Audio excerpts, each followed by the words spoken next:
Guys आम्ही निघालेत आता पाम बीच रोडला. हा वारा काय जुळुजुळी येत आहे. आणि तुम्हाला दाखवते इकडे बघा साईडलाच एअरपोर्ट आहे. एअरपोर्ट नाहीये, नवीन बिल्डिंग झाली. एअरपोर्ट वाला खाली लुक दिलाय बघा. हा बघा इकडे. आणि हे आहे पाम बीच हायवे. हा इकडे. आणि इकडे चालण्यासाठी केलेला आहे रस्ता मस्तपैकी. वॉकिंग करू शकता. सकाळीच पण लोक असतात, संध्याकाळी असतात, रात्री पण असतात. रात्री फक्त जरा चोरांपासून सावध. आम्ही ना आता एक इथे रस्ता म्हणजे सायकलसाठी आहे आणि एक आहे फक्त वॉकिंगसाठी. तर आम्ही इकडे वरती आलो वरच्या साईडला आणि ही इथे स्नॅप काढते आमची मावशी. तर थोडंसं सकाळी संध्याकाळी जरा चालावं माणसाने. चालावं माणसाने. आणि वडापाव घालवावेत. हां, फॅट जरा कमी करावं. हो. आणि आता मी जेव्हा व्हिडिओ बनवते तेव्हा कोणाचे तरी कॉल येतात. तसंच आता कॉल आहे. खाली बघ बाबू, खाली बघून चाल. आणि नाही इथे मंगेश डेली चालायला येतात संध्याकाळी. बीचवाला रस्त्याने खूप इथे सुंदर सुंदर झाडं पण लावलेली आहेत. हे बघा इथे जास्वंद आहे, वडाची झाडं आहेत, नारळाची आहे, त्याच्यानंतर खूप काय आहेत झाडं. आणि इथे माझा वेट करत बसलेत सगळे. मग माझी मैत्रीण भेटली ना म्हणून मी बोलत बसलेली आणि हे सगळे इकडे बसलेत. चला चला चला. आणि मस्तपैकी आता आम्ही राऊंड मारतो जरा. ट्रॅफिक पण जाम झालंय बघा. आता संध्याकाळची वेळ, ऑफिसवाले सगळे सुटलेले आहेत त्याच्यामुळे. हे असं ठिकाण आहे जिथे लोक सकाळ संध्याकाळ घरात भरपूर जेवून संध्याकाळी फिरायला येतात. म्हणजे फिरवणीसाठी. हे चला इकडे या. तर हे ज्वेल्स ऑफ नवी मुंबई, तिकडे जाणारा तो रस्ता आहे हा इकडे जातो ज्वेल्स ऑफ नवी मुंबईला. आणि आता आम्ही निघालो असंच थोडासा शॉर्ट मध्ये राऊंड मारायला. लव नवी मुंबई. आणि इथे पानं बघा केवढी मोठी मोठी लागली आहेत. चला. इथे वॉकिंग साठी ठेवलेलं आहे. हा हे आता नवीन सगळं झालेलं आहे इकडे. इथे सगळी लोक ना अशी गाड्या लावतात आणि मग इथे फिरायला येतात, राऊंड मारायला येतात. इथून वाशीवरून पण इकडे लोक येतात. आणि हा इथे रोडच आहे पाम बीच रोड. इथून वरतून सायकल चालवायची, इथून वॉकिंग करायचं. आता आपण कुठून जाऊया? इथून जाऊया का? जरा तुम्हाला नको खालून जाऊया.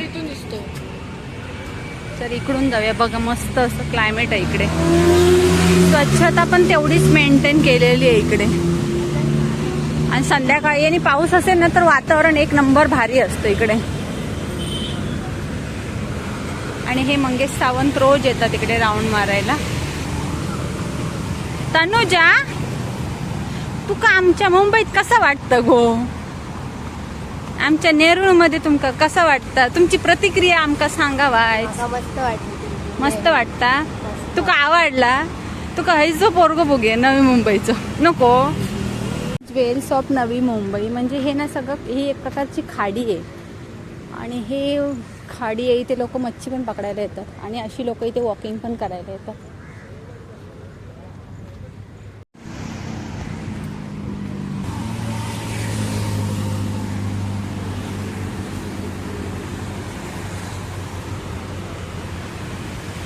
इथे बघा हा थिंकर आहे. इथे हा विचार करतोय.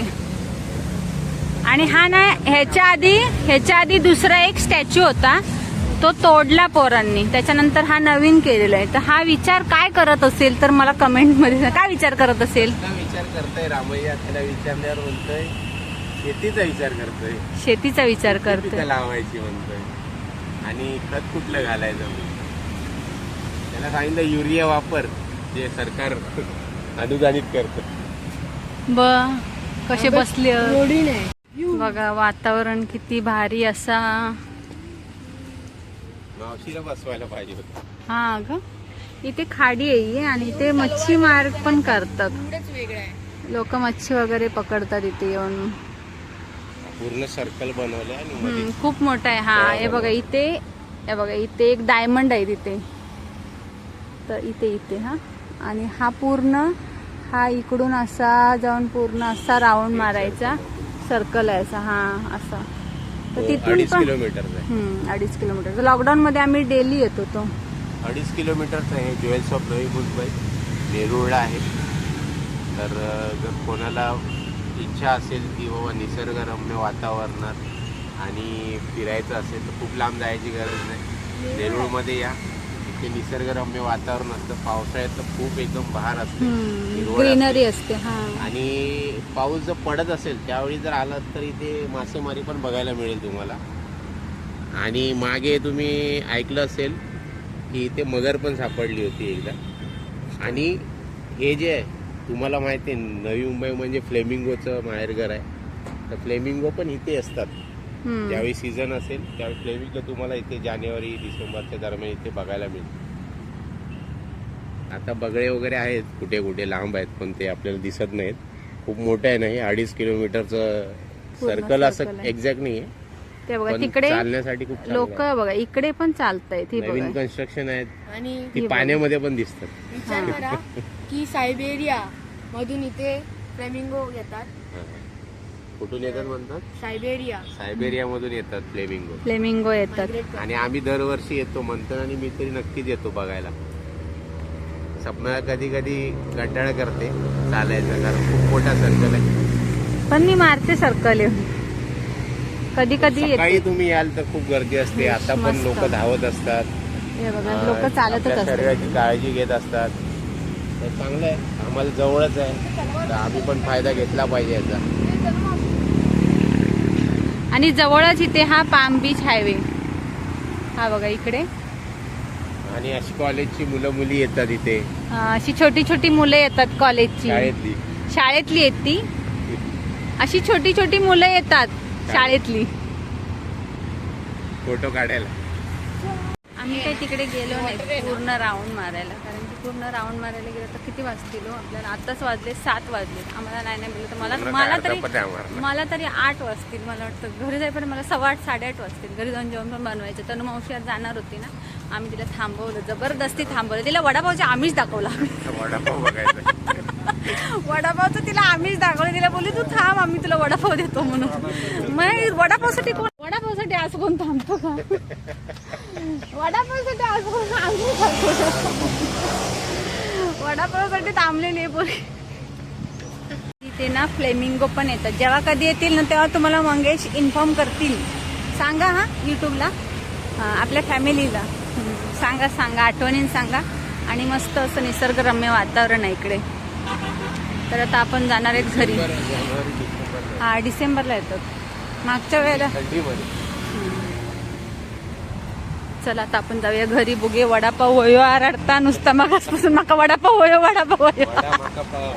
मी तुम्हाला दाखवलं ना की मी माझ्या बागेमध्ये झाडं लावली गार्डन मध्ये. तर ती मी सगळी झाडं इथून घेऊन गेलेली. त्याचा काय व्हिडिओ मी केला नव्हता, पण जी झाडं लावली ना त्याचा व्हिडिओ मी तुमच्यासोबत शेअर केला आणि तो खूप जणांना आवडला. तर आम्ही असेच राऊंड मारत मस्तपैकी जरासं नाश्ता करणार काहीतरी. आणि मग बघू आता कुठे काय घ्यायचं असेल तर मग तसं जाणार. ते आहे आगरी कोळी भवन. हे बघा हे इथे आहे आगरी कोळी भवन. इथे मंथनचं लास्ट टाइमला मंथनचं इथे हे झालं होतं, जे तबल्याचा त्याचं प्रोग्राम असतो ना तर तो इथे झाला होता.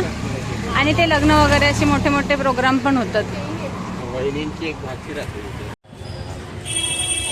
कुठे आलात तुम्ही? Sector 18 Nerul sector 18. तर इथे ना गणपती विसर्जन वगैरे होतं. आणि आता हे सगळं नवीन कन्स्ट्रक्शन केलेलं आहे, म्हणजे सगळं नवीन बांधकाम केलेलं आहे. हां ते बघा त्याच्यावरून ना असे गणपती याच्यावरून घेऊन जाऊन ते बघा तिथे पण आहे ब्ल्यूवालं. तर तिथून नेऊन गणपती इथून घेऊन जातात आणि गणपती इथे विसर्जन करतात. खूप मोठं आहे तलाव, आतमध्ये खूप खोल आहे. पण हे पहिले लोक इथे कचरा पण टाकायचे, पण इथे कचरा टाकायला आता स्पेशल ना कुंडी ठेवलेली आहे बघा. इथे अशी मोठे मोठे पॉट ठेवलेले आहेत. आणि इथून गणपती विसर्जन म्हणजे इथे पहिल्यांदा आरती वगैरे होते इथे, आणि नंतर मग गणपती विसर्जन होतं. आणि दरवर्षी कसं आम्हाला हे काय बघायला भेटत नाही, कारण की आम्ही गावी असतो त्याच्यामुळे. गो परग्या तुम्ही बघतात, पण आपले 11 दिवसाचे गणपती असतात ना शक्यतो असे. आता बघू हे असं आहे 110. सेक्टर 21 18. दिवसाचे पण असतात. 21 दिवस असतात. आम्ही येतो बघा. यायचं 21 दिवस. आमचे कसे 11 दिवस हे बघू शकता. आता मस्त त्यांना खायचे मोमो. मोमो खाणार, वडापाव असं मोमो मोमो मोदक केले. मोदक खातो हा बाय, खातो. वडापाव नाही तुका आता मोमो खा. मोमो पकडू काय? नको हा, राहू दे. पकडा, खा पकडा. तुम्ही. चिरागकडे गेलो होतो आणि नंतर मग आता ना चाललेत घरी जाऊन जेवण पण बनवायचं आहे. बघू आता. आणि तनुजा फोनवर बोलते. तर आम्ही असं ज्वेल्सला जाऊन मस्तपैकी फिरून आलो आणि आता घरी जाऊन मी जेवण बघते काय बनवायचं आहे ते आणि मग तसं तुम्हाला सांगते. जस्ट आम्ही आता घरी आलो. संकेतने इथे कुकर लावून ठेवला आणि येताना मी ना भाजी घेऊन आलेली. दाखवते तुम्हाला भाजी. ही बघा, कोथिंबीर, कढी. तर येताना सगळ्या भाज्या घेऊन आली आणि ही आहे सकाळी आणलेली गावची, जी गावाला फोडशीची भाजी असते ना, तर ही फोडशीची भाजी आहे. तर त्याची रेसिपी मी तुमच्यासोबत शेअर करते. कांद्याच्या पातीसारखीच बनवतात, खूप इझी आहे रेसिपी. आणि येताना ही काकडी वगैरे घेऊन आली आणि आता मी फ्राईड राईस बनवणार आहे. त्याच्यामध्ये भाज्या काय जास्त नाही आहेत, फक्त एक गाजर टाकणार, थोडेसे शेंगदाणे बघूया आता फ्राय करून घेते. बघूया, शेंगदाणे टाकायचे, शेंगदाणे नको. नाही, तनू म्हणत होती मगाशी शेंगदाणे पाहिजेत म्हणून. तर मी काय करते, गाजर एक, थोडासा हे पण आहे, कोबी पण आहे. सकाळी ना मी कोबीची भाजी बनवलेली. ती थोडंसं मी कोबी ते कट करून ठेवलेलं आहे ना, तो पण आहे. केकच्या ह्याच्यामध्ये ठेवलेला आहे, केकच्या बॉक्समध्ये. आता मी फक्त पटकन फ्राईड राईस बनवून घेते. आणि फ्राईड राईस मी ना तुमच्यासोबत आधी एकदा शेअर केलेला आहे, रेसिपी मी शेअर केलेली तुमच्यासोबत. तरी पण आता मी पटकन, आता 8:45 वाजत आले, मी आता पटकन बनवते आणि मग नंतर मग व्हिडिओ नंतर थोड्या वेळानंतर मी एंड करते. चला गाईज, आम्ही आता काय बनवतोय, फ्राईड राईस बनवतोय. आणि हिचं असं म्हणणं आहे की जी मी कामं करते ते लोकांना दाखव. असं वाटतं सगळ्यांना की मी कामं करत नाही, पण ही जी कामं करते ती सगळ्यांना दाखव असं तिचं म्हणणं आहे. तर तुम्हाला दाखवते तिने काय उद्योग केले तिथे बसून. हे बघा, हे इथे गाजर हे मी चिरलेलं आहे. ह्यातलं मला वाटतं एवढं तिने कापलं असणार. आणि हा कांदा फक्त तिला आता भजीची जास्त प्रॅक्टिस झाली आहे म्हणून ती चिरते, नाहीतर ती पण कामं करत नाही. तर असा सगळा हिशोब आहे आमचा. आणि काय बोलायचं तुला, हा फ्राईड राईस तर मी बनवणार आहे आणि तनु आमची टेस्ट करून सांगणार आहे. तर आता आम्ही फ्राईड राईस कसा बनवतो, एकदम सिंपल वेने बनवणार आहे. बाळा, तू बनवतेस का ग? नाही, हुशार आहे आमचं बालक. ती तशी जराशी अभ्यासामुळे तिची प्रेशर आले डोक्यावरती. ती आता एवढं प्रेशर आलंय तिला, आता तिचा मेंदू गंज चढलाय 15 दिवसात. तो गंज आता सोमवारी काढायचा आहे आम्हाला फक्त. ते तर डायरेक्ट कॉलेजला गेला ना की ते सरांनी कोणत्या तरी धाड टाकली अशी, अभ्यास जरा स्टडी जरा जास्त दिला की तो गंज उतरणार. असो, आता आपण फ्राईड राईस बनवूया आणि मग नंतर भेटूया.